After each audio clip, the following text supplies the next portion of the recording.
See that lone pine up on that hill over there? What are we actually doing right now? The kids are just wild out there. They're wild. But they're having a good time, you know? They're having a good time. This is Untamed, Unbroken, The Adventurer's Guide, and I'm your host, Blake Bredesen. Welcome to our final part 10 of our wilderness camping series, and today we're going to talk about breaking camp and leaving no trace. Two big things, or one big thing really, to leave no trace. It's just focusing on concluding your trip and emphasizing the importance of leaving things better than how you arrived and preserving the natural environment. That's what that's about. So let's get into leave no trace, principled camping. This is should be just common sense type of stuff geared towards reducing your impact on the environment.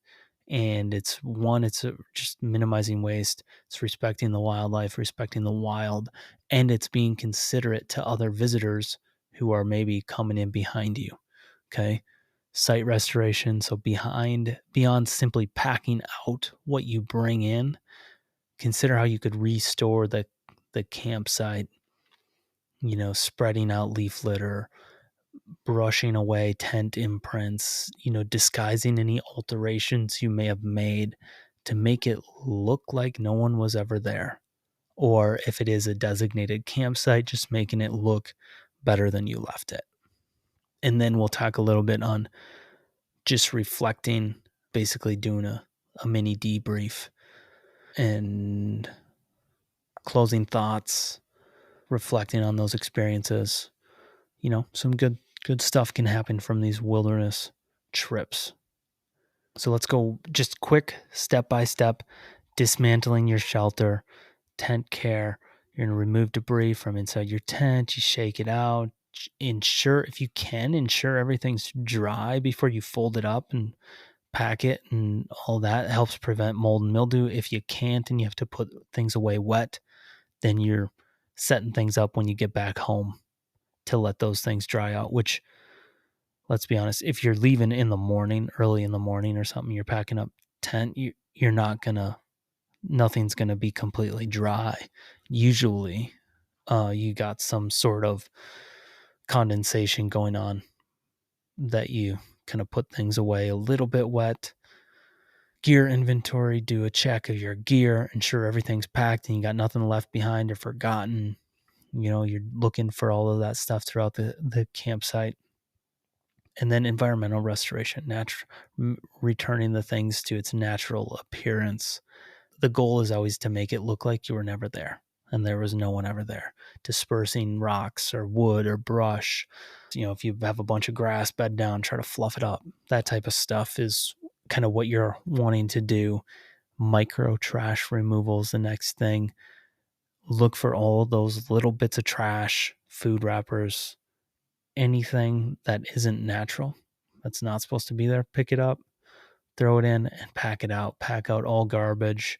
It's just going to prevent people or animals from being attracted to that site, and just minimizes the chance of any habituation of animals like black bears in the boundary waters that get habituated to campers coming into an area and leaving a little bit of food or a little bit of trash, and they come in and clean it up, and that's where you have problems with a bear running.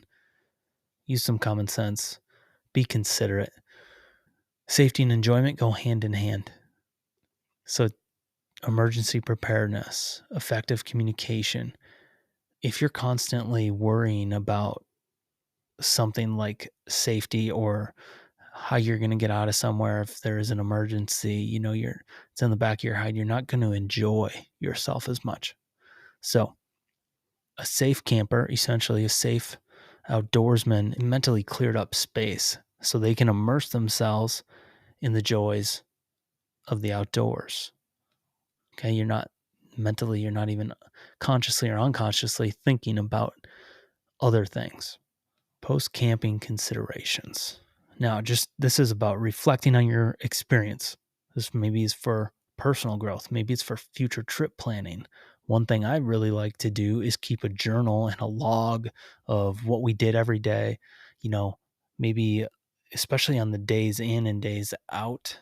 Um, even down to the fishing tackle used to catch certain fish or whatever it is, what we cooked with, how much fuel we used, what time we're waking up, what time we're going to bed. Like just keeping a pretty detailed journal of the trip. And one, it's cool to reflect on and look at that years down the road, but it also can help you for your next trip in planning.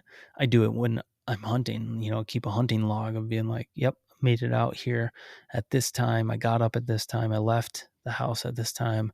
I was fully set up at this time, shot a deer here, blah, blah, blah, all the details as much as you can, right? Which just allows you to prepare for the next time, the next trip, the next hunt. Basically, learn and improve from your trip, documenting any lessons learned or tips or writing down gear that would be useful for next time. Maybe you're like, I need to get better at navigating. And so you're going to go back home and you're going to learn and put in some time into learning how to use a map and compass, learning how to use terrain and landmark navigation, learning those things so you can have a better trip next time. Or maybe you're just learning new ways to minimize your impact or waste reduction, which maybe is packing lighter, packing in different food, that type of stuff. And then doing an environmental impact reflection, assess your impact. Consider what you could maybe do differently next time to minimize your footprint. It's an opportunity for a lot of things like personal growth, like learning, building skills, community building, reflecting on those experiences and sharing the knowledge. Let's briefly summarize this whole thing. Preparation's the biggest thing. Preparation and planning. This is what's going to set the stage for your whole trip. If you're well prepared, it's going to give you a better experience. It's going to help you handle unexpected challenges in a whole different way than the unprepared person. So don't wing it, is what I'm saying. Respect for nature. This is a recurring theme. If you're ever spending any time in the outdoors, you need to respect nature and what it can throw at you. Practice those leave no trace principles. Understand wildlife. Get out, get outside, camp, and camp responsibly and have fun and enjoy it and leave it a better place.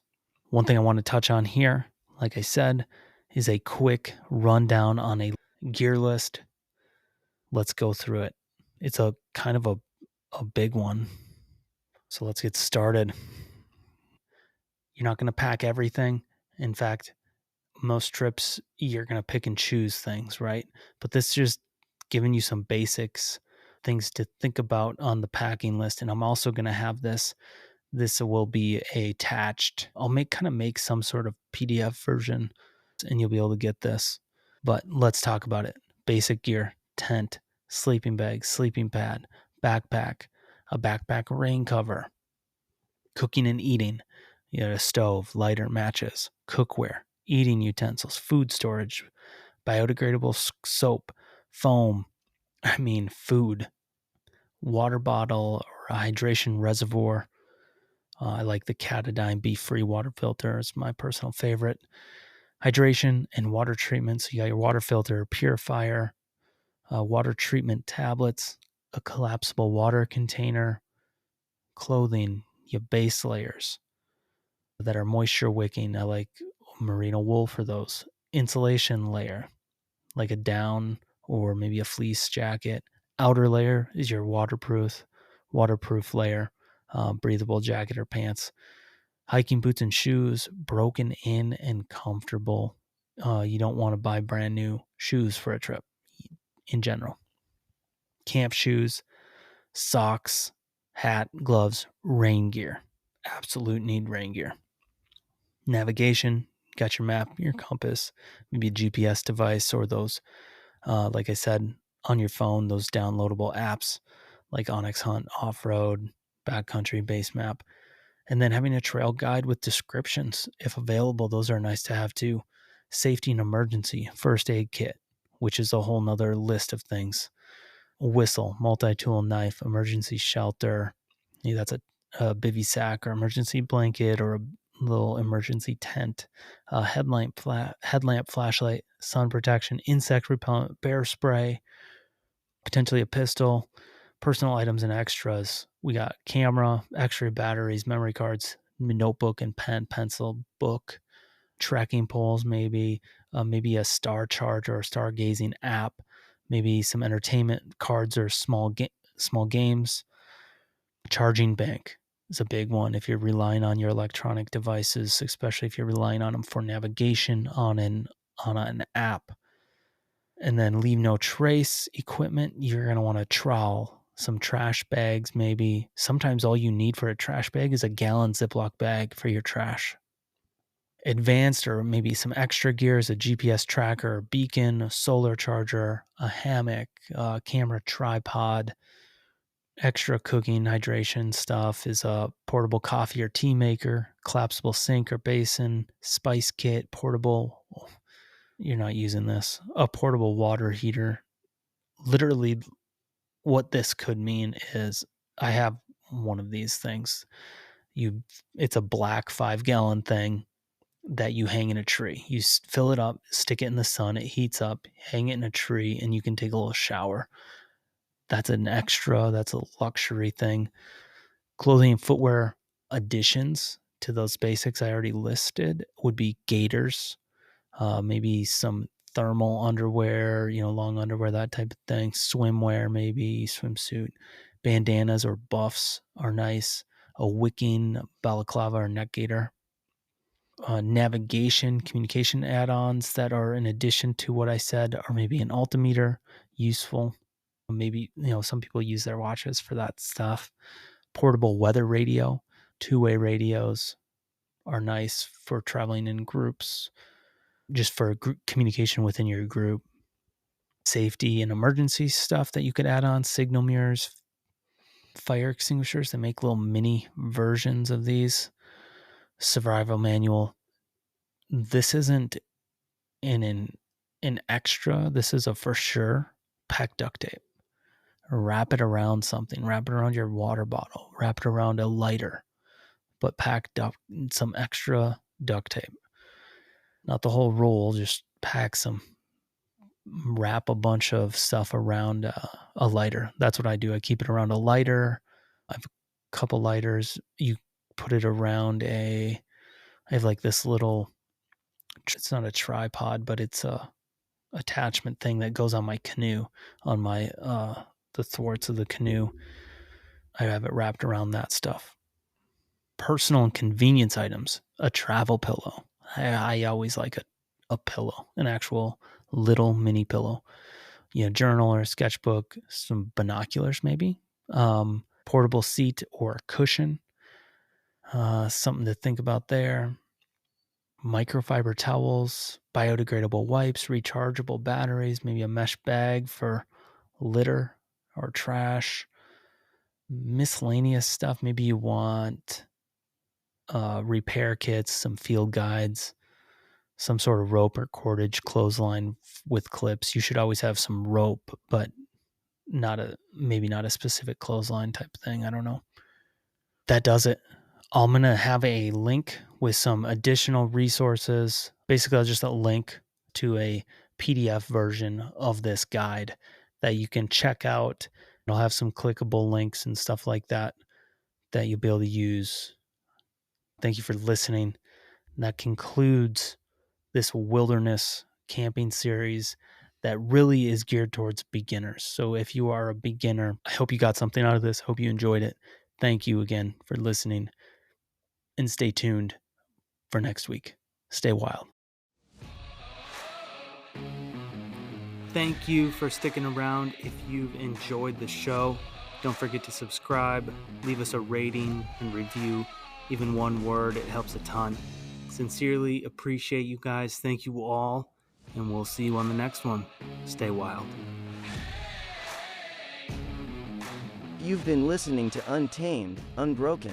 a Lone Pine Adventures original podcast.